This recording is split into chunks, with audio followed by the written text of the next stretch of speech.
Good day, ladies and gentlemen. My name is Kenneth Ubea. I work as Capacity Development Lead for Digital Earth Africa program. In this particular feature, I wish to share more about the work Digital Earth Africa program is doing in terms of empowering communities in addressing climate change in Zanzibar, Tanzania. Digital Earth Africa is empowering the continent's access satellite data. This is an analysis-ready format, enabling climate action, greater food security, and more supporting sustainable development.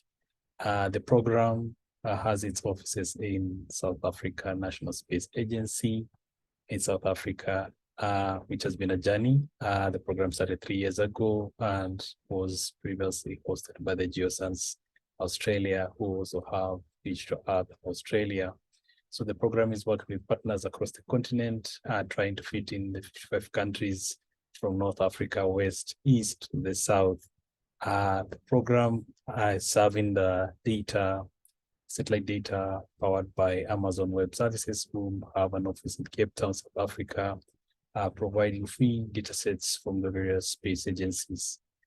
This has informed Digital Africa in terms of being responsive to the various national development priorities to develop continental services, such as the water observation from space, cropland, cloud-free mosaics, as well as the coastline service, which is very new, all in this in support of sustainable development goals and other programs.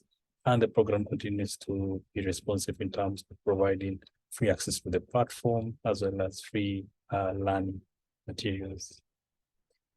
In this summary, you can see DAfrica is providing satellite data from the various space agencies, European Space Agency and NASA through the USGS. And DAfrica goes the extra mile to make sure the data is in analysis-ready format, breaking the various barriers to access to data for different governments in the continent, and access through the web platform. And this is powered via the Open Data Cube technology. All on this, you can see some examples like coastlines, mountain crops, have a look at the mountains, and even measuring various water extent of the continent.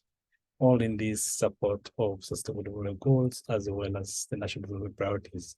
In this particular now feature, DAfrica has been responsive to the needs of Tanzania, looking at most of the disasters are climate related, and more specifically, Zanzibar as an island are quite vulnerable to the effects of climate change. The Africa platform has been able to engage with the State University of Zanzibar, having been connected through the Office of Chief Government Statistician from the national statistics to the universities, and the lecturers have been trained on the platform, and the lecturers have trained their students who are part of the Youth Mapper Network.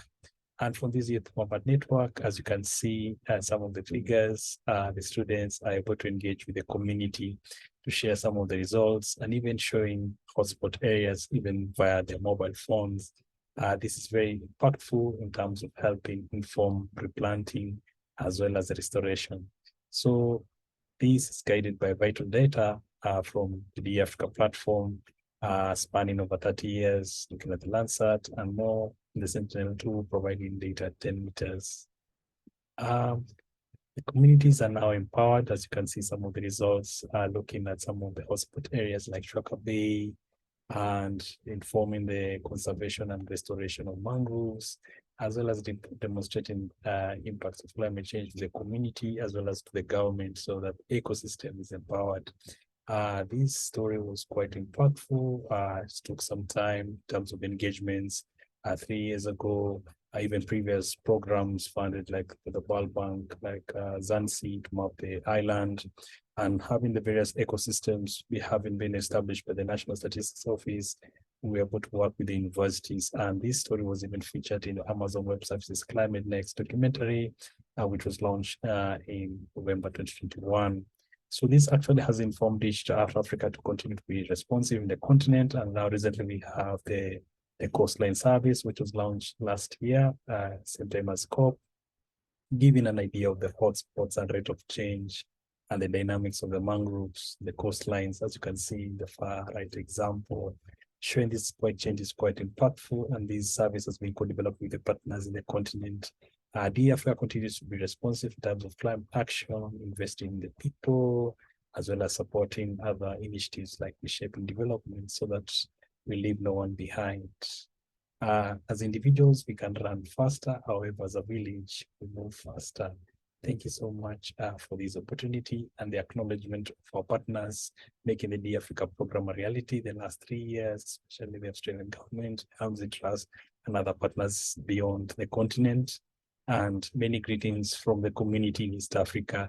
Thank you for the opportunity, and our contacts are here. Looking forward to connect with you and share more other opportunities beyond. Thank you.